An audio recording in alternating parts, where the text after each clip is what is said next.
Okay, joining us now, Senator Fauquier County. We have her as a front runner for this race for Lieutenant Governor Jill Vogel. Senator, good to have you. Good morning. I just want to let the record reflect that you are never wrong. First of all, I have to apologize. I sound like a frog. I've been talking nonstop for, 8 months now, so eventually it had to go. But I just want to say you're never wrong, and you, John Fredericks, the great Karnak, had me the front runner long before all the straw polls started rolling in.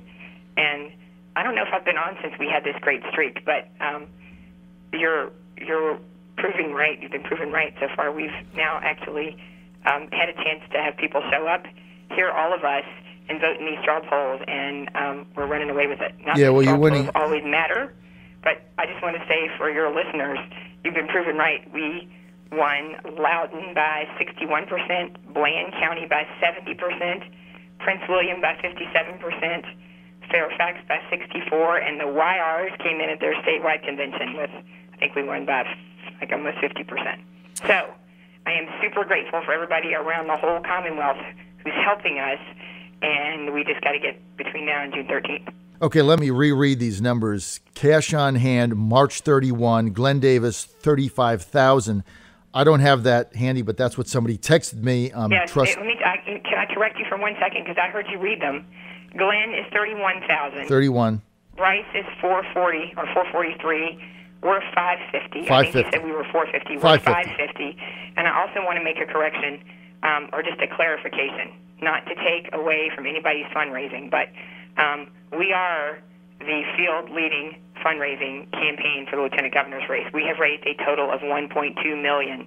I know you quoted a $421,000 figure from my colleague, Senator Reeves, but you have to consider, if he raised $421,000 and he has 440 cash on hand, that really doesn't make sense. That was actually a transfer in from another account. That does not reflect actual money raised for the LG race. I think he raised $174,000 for the LG race. Again, that was a transfer in. We don't need to, nitpick, but if you really want to talk about the support, you have to consider what did you actually raise in the quarter, not what did you transfer in from another account, and that was transferred in from a Senate All right, so account. you raised... Which I just want to mention, under Gillespie, who's running for governor, under his new ethics rules, he would prohibit that. I find that interesting. We haven't done that. We've raised our money into our LG account. That's for our LG campaign in this quarter, and we're running for LG and using the LG money for the LG campaign. Senator, have you transferred any of your state Senate money since the campaign started into When we first started, we made a transfer in, but since then we're just raising money. And people, if you're running for lieutenant governor, you're raising money for your lieutenant governor campaign. If you're running for state senate, you raise that separately, because there are some people who wish to support you as a state senate candidate, but who wish to remain neutral, perhaps. There are others who wish to contribute directly to your lieutenant governor's race, and there are a lot of people who do not wish for you to commingle those funds. And so that transfer of money, I think, was about $230,000 or $250,000 from one campaign to another. Right, just to be fair. fair, Absolutely. Yeah, I mean, you also put money in at the beginning. He put money in, you put money in, everybody put money in, except Davis. He said he didn't put any money in. Right. So I guess, but here's the deal: at the end of the day, we're all in this. I'm not trying to take away from anybody's, money. You can get the money wherever you get the money. But I just wanted to clarify, because it does misrepresent, in my mind, when you rattle off those numbers, what you actually raise in terms of support. And I just want to say, for our part, we've raised the most money, we have the most cash on hand, and we have, and this is what I'm most proud of, we have the most small dollar donors. And I think that's what reflects the grassroots support, which, reflects how we're doing in straw polls and reflects the support we're getting around the Commonwealth when we show up at events. People are super excited to hear from us and hear, the positive campaign message and what we're talking about. And I want to say, when this race is over, we're going to be able to say, we were the only campaign, and we've got a lot of categories of the onlys. The only one endorsed by the VCDL, only one A+ rated by the NRA, only one. I'm the only candidate in the LG race to sign the no tax pledge, believe it or not, which is hard to believe in a Republican primary. But also, and here's what I'm most proud of, the only campaign who, when we're at the end of this race, can say, I never ran one negative ad against either one of my colleagues in this race, no negative social media. I'm not spending money to trash my opponents. I'm running on issues. And see how that works? You win. And I think that is what is making the difference in our campaign, because people are sick and tired of just, this politics of tearing other people down. What matters in Virginia right now, and frankly, people will tell you they're not interested in partisan political rhetoric either. They want to know, what are you actually going to do? Are you going to do ethics reform?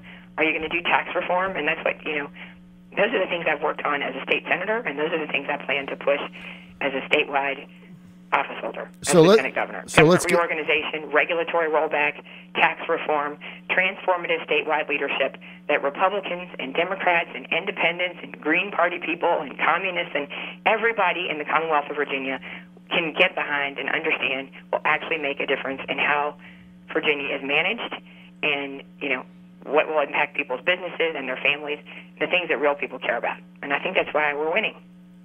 Okay, so let's get to a couple of the issues, Senator Vogel. And I got to ask you this question right off the bat. Have you been served yet with a lawsuit from Senator Reeves? I am so glad you asked. I thought you'd never get there. No. So there's no lawsuit? Not. Oh, where's the lawsuit? I don't know. It's like Wendy's, where's the beef? I mean, there's no lawsuit. There's no lawsuit. And it goes back to the negative. People are not interested in negative campaign tactics and how people try to get other people out of a race. We've been really effective in running a 100% positive race on issues. Again, we had the best, I would argue, the best legislative session I have ever had. And I spent it with my colleague, Senator Reeves. He co-chairs a committee with me. And I wanted to make this a constructive session where I could work with my colleagues together, pushing forward on regulatory rollback, tax reform, a whole number of issues. And it was a great legislative session. And I have not, spent a second engaging in anything petty.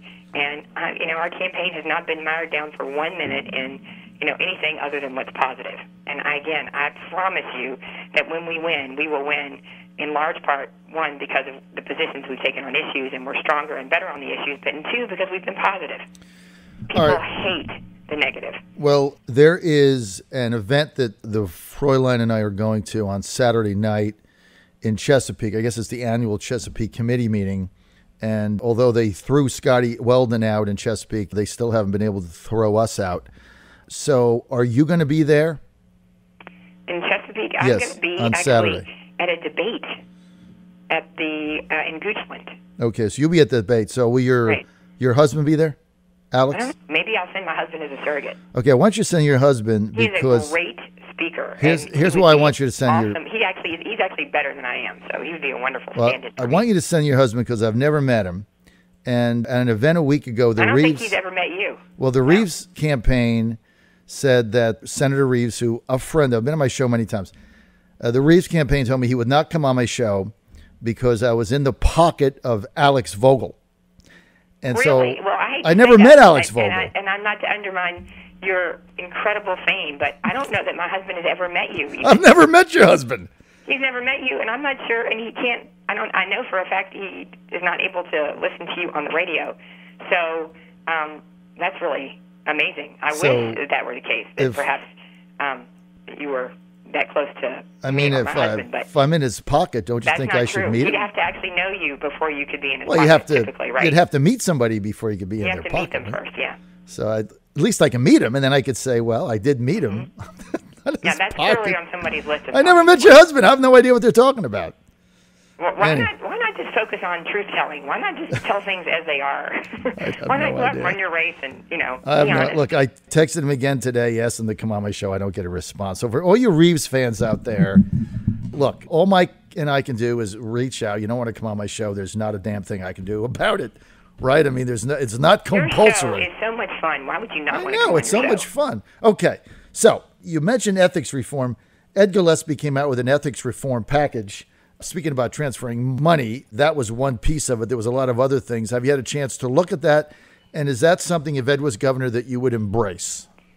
Well, I'll just say I'm really proud because I've been out there, just beating the drum for ethics reform for years. And I actually introduced legislation this year that said you can't use campaign funds for personal use. Virginia is one of only 2 states in the entire country that allows that. And would you believe that the bill failed? It failed in committee with, interestingly enough, one of my colleagues who's running for lieutenant governor voting against it. And I'm proud to say that when Ed Gillespie came out with his ethics reform package, that was in there. So, of course, I'm supportive of it. I applaud Ed for taking the lead on ethics reform in the gubernatorial campaign. It's critical. And it's critical for all of the reasons that we in Virginia, have had to endure, sort of an ugly, ethics sort of public play out of those issues in, an earlier gubernatorial discussion that was unfortunate for all of us. And second of all, it's just an issue of, we want those in public service to be held to a very high standard, and we would like, the voters and our constituents to have a high degree of confidence in the fact that we are conducting ourselves in a way that reflects well on the Commonwealth and reflects well on the office. We are public servants. This is not a job where we should be able to, make money from the job. In fact, we should be contributing our time and effort and resources as citizen legislators, and then go back home and live under the laws we pass and go back to our regular jobs.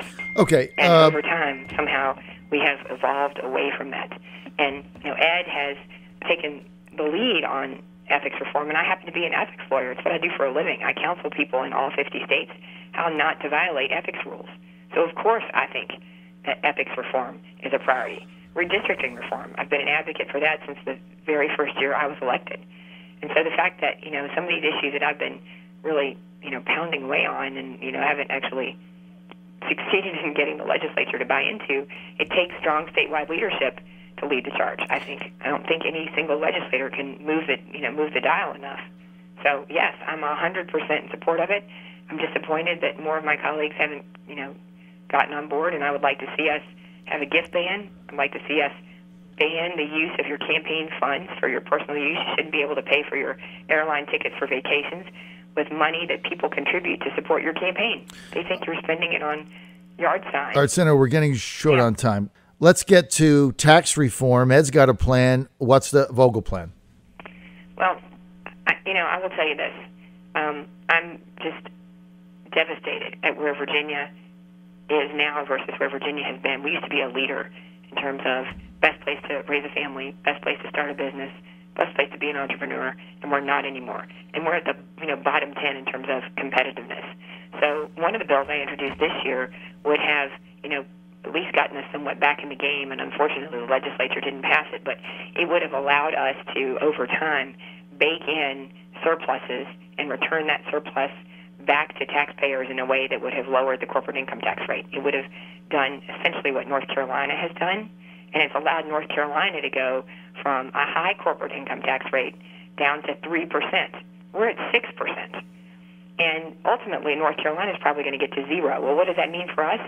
We're sitting next to a state that's ultimately going to get to zero in corporate income tax, or we're at 6. And, businesses in this economy, I say this everywhere I go, are like geese. They can migrate. We live in a very, transient society right now. People will go where the tax climate is best. And for the first time since we've been actually recording data, more people are leaving Virginia than coming to Virginia. And that's a real tragedy for us. We want people to invest in Virginia. We're losing high-paying jobs. We're losing investment. Among the things I'd like to do is reform B-Poll.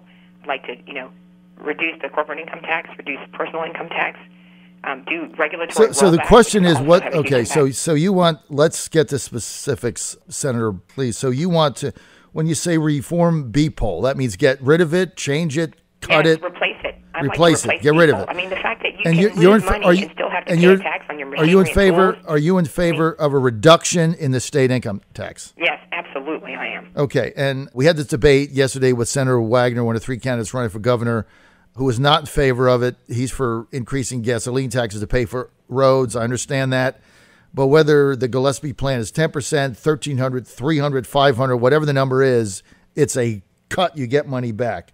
The extension of roads that come outside of what the transportation compromise tax of 213 would pay for, some people suggesting hot lanes, like, for example, a big issue in Southeast and Central Virginia from where 64 is being extended in York County through to Williamsburg and up to Richmond.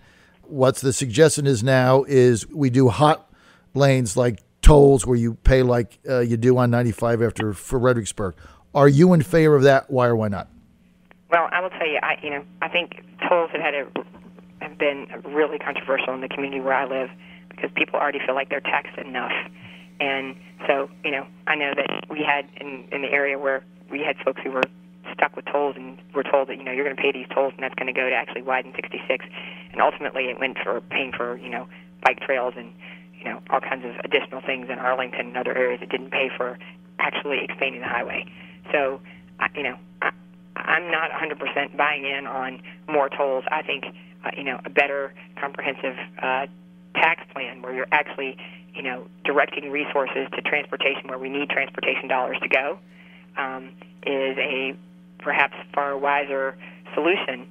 But at the end of the day, we got to do something. Are you in favor of Senator Wagner's, because even if he does become governor, he's still going to be chairman of the Commerce and Energy Department. Are you in favor of Senator Wagner's call for a gas tax floor in order to pay for these roads? Well, not entirely. I do understand the value because of how, economy and all these issues have changed in terms of fuel efficiency. But I think that, I'm not interested in raising the gas tax, and I think, a floor is something to consider, but I'm not 100% there yet. Okay, I got a Twitter question from Daniel, question for Senator Vogel. Says, if you're lieutenant governor, will you push the governor, whether it be Gillespie or someone else, towards adopting medical marijuana reform? 100%. I introduced that legislation this year to allow CBD oil, which is technically not medical marijuana, but I actually carried the legislation and passed the legislation that allows for CBD oil for people who suffer from intractable epilepsy. That has changed the lives of young people for whom there was no other treatment. This year, I introduced legislation to allow CBD oil for those who suffer from ALS, cancer, a number of other diseases that are, as severe as intractable epilepsy. Tragically, the legislature did not pass the legislation, and it was heartbreaking for those who were there to testify in committee who either are sick themselves or have family members who are suffering. And, it was hard to get through that committee meeting and hard to get through that testimony, and the legislature wouldn't pass it. Right. And, I think it is, in my mind, just unbelievable. And given the fact that CBD oil itself has no psychotropic effects, it's not being dealt on the illicit market. I mean, we're not even talking medical marijuana, and the legislature still wouldn't pass that. So you can be sure that I am 100% in favor of allowing people who are very sick, people who are suffering at the end of life, people for whom there is no other treatment, people for whom their rare cancers are actually, often able to be, be treated. I mean, there was a person who was able to testify that this was, the only treatment that was able to, have some impact on their cancer. So absolutely, I'm in favor of, We're almost out of time. Final question from Larry in Richmond, who says, I'm sick and tired of losing. Right? Okay. Yeah, me too. He's sick and tired of losing. He says, ask the senator how she wins and beats Fairfax or Platt in November. Okay. I love that question. Thank you. I would say my sense is that it will be Fairfax.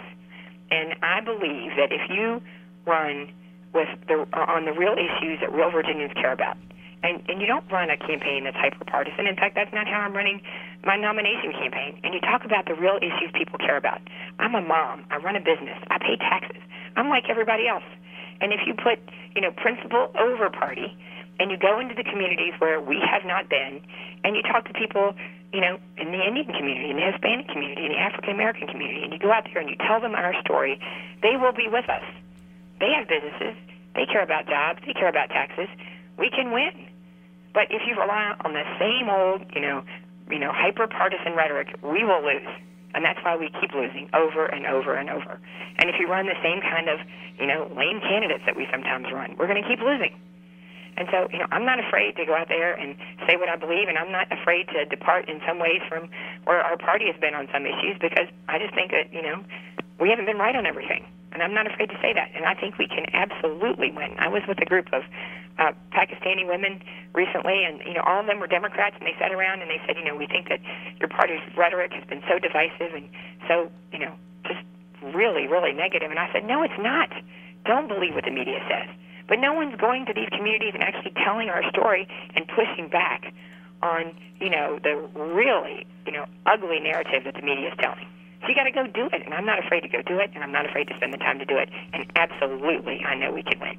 All right, that is going to be the final word from State Senator Jill Vogel from Fauquier County. She is running for Lieutenant Governor. For more information, go to Vogel, Vogel, for Virginia.com, Vogel for Virginia.com. We have her as the front runner in this race, and Vogel for Virginia.com. Senator, thanks for being with us. Appreciate your answering my questions and talking to our audience. Thank you so much. Thank you for having me. Have an awesome day. All right, Jill Vogel, Vogel for Virginia.com. More information. And who is coming up?